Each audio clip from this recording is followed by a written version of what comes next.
Keith, we heard it from the governor earlier on at the top of the newscast, and I was hearing it from the harbor master for both. He's both Scarborough and Cape Elizabeth. Do not go to the coast for sightseeing. It's just not safe. And there are a lot of roads closed in those areas anyway. Yeah. There's a lot of weather weenies out there, and I appreciate that. But yeah, I think tomorrow is going to be one of those situations. It's just going to be a little bit too much. Yeah.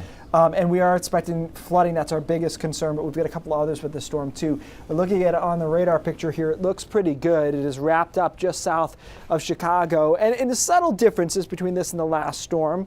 It's not quite as amped up, this storm, but I think overall, considering they're back-to-back, they're very similar looking systems as that low makes its way towards Toronto, as the last one did. Coastal flood warning in effect all up and down the coastline here. That is, as we just talked about, our biggest concern when it comes to this system. We do have winter weather advisories, though, in the shaded purple area. That's where we're going to see snow enough to impact travel significantly. There will be snow in places like Augusta, but probably doesn't reach that criteria of being as impactful snow-wise. So the rest of tonight's quiet. There's nothing going on up through midnight easily. We're talking after midnight, 2, 3 in the morning from southwest to northeast. Precipitation works in. Like our last system, this starts as rain over southern coastal Maine and never changes over. Elsewhere, it starts as snow, and then this rain-snow line starts marching northwest throughout the evening and into the early morning hours.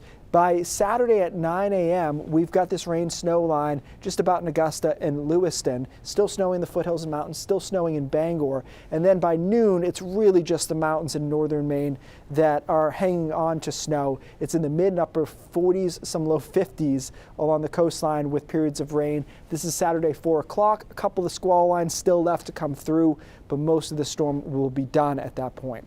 So our moisture amounts are not as high as our last system, so our snow amounts are not as high as our last system. It's really kind of that simple.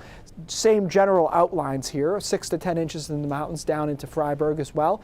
And then 1 to 3, we're including Lewiston, Augusta, and Bangor in that, and then just rain from the mid-coast into all the way to the Kittery line into Portsmouth as well.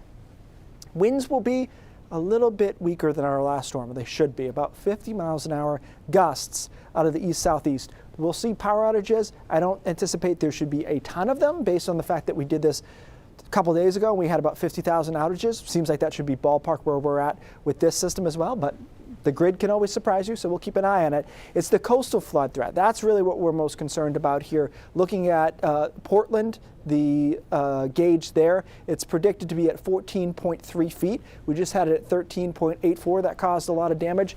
If we get to 14.3, that will be the highest ever recorded at that station. Records go back to 1912. It's not just Portland. Go up the coast. We'll go all the way up the coast into Eastport. You see the same situation where you've got a predicted crest that is above the all-time record, and this station goes back, it's either the 1930s or 1940s, but it's got some data to it for sure. So that's what we're watching Saturday. By the way, and I may have just glossed over this, guys, high tide is around noon. It depends where on the coast you are, of course, so that's when we're looking at this all coming together. You know what's particularly scary about this is that all of this is predicted to happen, and the strongest wind gusts don't actually correspond dead on with the high tide.